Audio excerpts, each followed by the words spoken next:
First of all, I would like to thank Fulbright for giving me the opportunity to study abroad.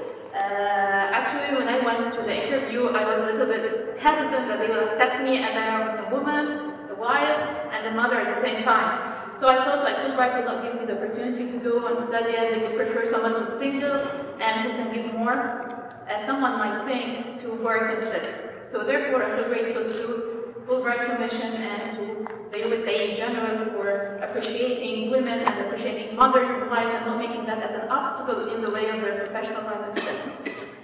Second of all, I would like to talk about my experience at Auburn University. Auburn University is somewhere in the south of the USA, which is a completely different culture than the north or the west of the USA. It was a very enriching experience. I loved it so much, and I loved the place where I was. My life there divided into 4 parts: studying, research, community service, and at the same time it was all about teaching also. First of all, when I was studying there, I got very much impressed by the system of the courses, the grading, the different parts of the courses that very much stressed on the theory. It was a theory-based coursework, and the grading part, how much the USA schooling system puts an effort and concentration on teamwork, projects, how do I work with my colleagues, how do my colleagues work with me, how do we evaluate the experience at the end. That was a very enriching part. And at the same time, it was amazing for me to get straight A's all the semesters for all the 2 years.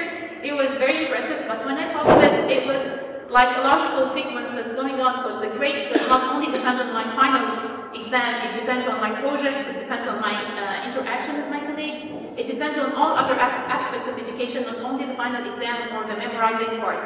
So that was very impressive for me, and this is what I want to do when I am teaching courses, not to make it all about memorizing and the final exam or even midterm exams that all depend on one individual work in one moment or one night study. No, I want always to elaborate for the idea of grading people depending on their soft skills, depending on their knowledge, depending on their creativity, all these parts.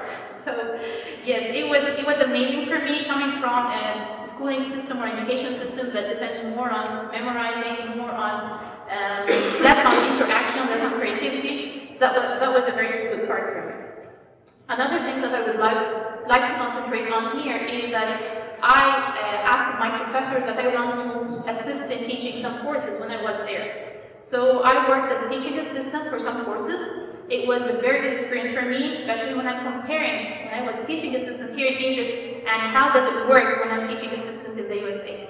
So it gave me a very good insight on how to interact with students, how to treat students, how to put exam questions, how to think of your teaching philosophy, and how to create it. This is something I would love to recommend for anyone who's going to the United States, is to ask the professors or whoever is working at the university, please, I want to assist in teaching. I want to aid in teaching this course or that course. If there's any opportunity, please give it to me. That this has done a lot for me. And then the community service. I didn't want, as a mother, I was very much involved in my son's school. We gave a lot of presentations about Egypt, and I worked a lot for the underprivileged people in southern part of the USA. Of course, in Auburn, Alabama, if you have an idea, there's a lot of poverty and a lot of sick people there. So I worked with my university in promoting health insurance and how to get the people to choose their health insurance plans, which is a big issue, even, of course, for us when we go there. And then I worked somehow with the International Wives Club, as I was an international and I was a wife. At the same time, I was a student. So that was a very good some activities of the community service there. That's my research part that I would love to give you an idea about today. I work on trying to promote for medical mass media messages. How to think of mass media messages. Is it the written format of the mass media medical message, or is it the video part? So here we are assessing the absolute and relative impact of 2 educational mass media messages. They have the same content, but they are different in the format. Well, my research part was a collection of 3 parts: meningitis B, the mass media messages, and the health belief model, which is a theory that I built on my whole research idea. Of course, if you are working in a community, in a campus or campus-based place, meningitis B is a big disease there. It's very rare, but it's very fatal. Therefore, there is a big call now for immunization against meningitis B. But what can we do when we're talking to a community who are the college students and the age range of 16 up to or 18 up to 20, when they think they are not vulnerable, they are very strong, they will never suffer any disease. So what we wanted is, that was a challenge for us, what we wanted is to convince them to take that meningitis B vaccine.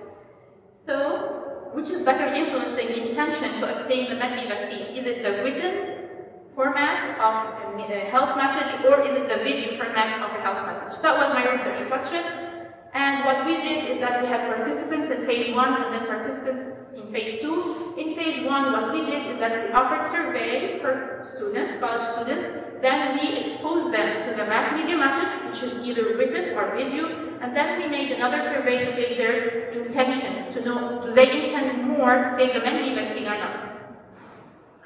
Our results revealed that there's no significant difference between the two formats, no significant difference between the written and the video format. So that was very good in itself, because that gave us an idea that even if we work through the written, economical, less effort and less costly written format of a mass media health message, that would work. Especially with a group of college students, which is very hard to reach to, especially having the social media, having the Facebook, Instagram, and all these challenges around us. How would the clinic convince these students to take the vaccine? Would it be the written or the video? So no difference.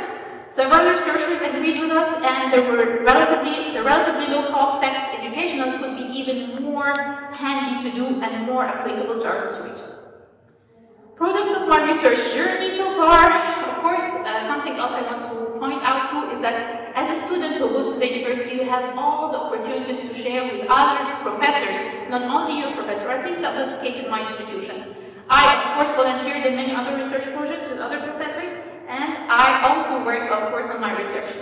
So what I had is that this is a very known conference for the American Pharmacists Association. It's a very, it happens every year, and I participated in the poster out of my research journey there, out of my research, and then I participated in this is research poster symposium in my university, Auburn University, with another poster, taking another part of my thesis and working on it to present, and then I presented an abstract submitted to AACP, which is the Association of American Colleges of Pharmacy in the United States, very prestigious, very well known, and this is a very educational conference that happens every year. And the good news is that I won one of the 3 best posters in that conference. So these were good news for me that my advisor revealed when I came back. She was very proud of me, and hereby I can never forget her, to appreciate her. Her name is Dr.